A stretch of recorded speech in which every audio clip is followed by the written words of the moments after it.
I'm Reverend Andriette, and this is Point of Power.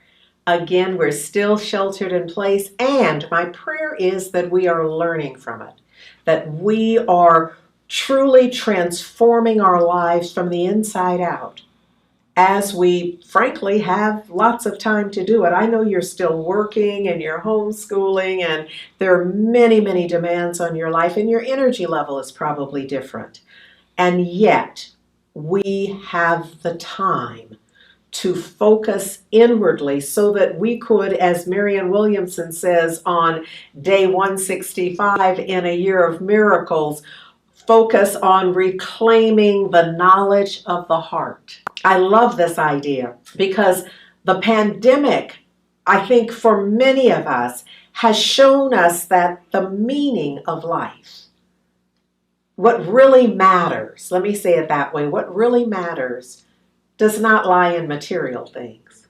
I heard, I was watching the OWN channel, and Oprah was in conversation with our dear sister Iyanla, and there was a moment when she just acknowledged that all of the things that, she has, the closet full of this, that, and the other, are meaningless right now.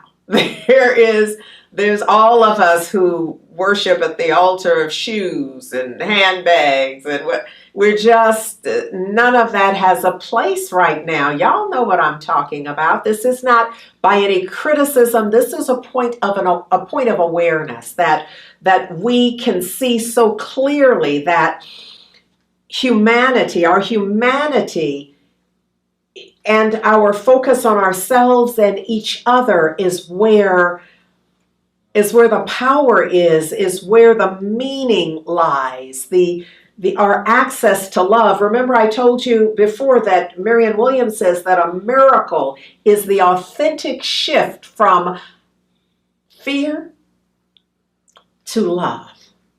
That's from A Course in Miracles. The very, when you synthesize it, it's this moving from fear to love, from the activity of fear, from living life in fear to living life in love. She says also that we are here. Our purpose is to co-create with the divine, with the living one.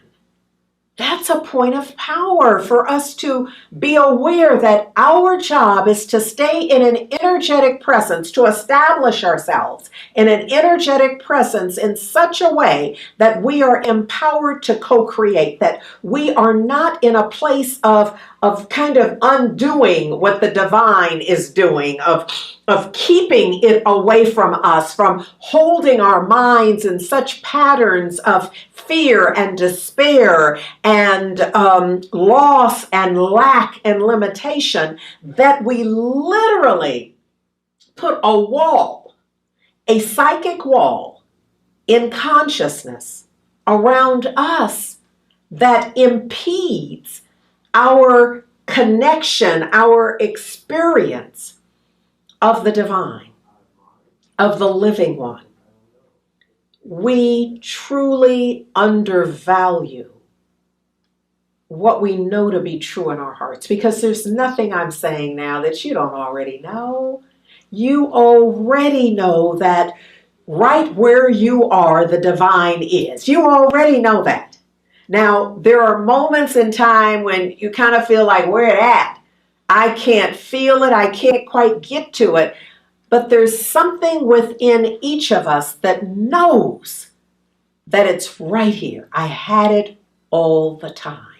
And that's our point of power, that recognition and the reclamation of our awareness of the divine, our intentional, conscious shift from fear to love. That right there, that shift, that movement, that reclamation, that's our point of power.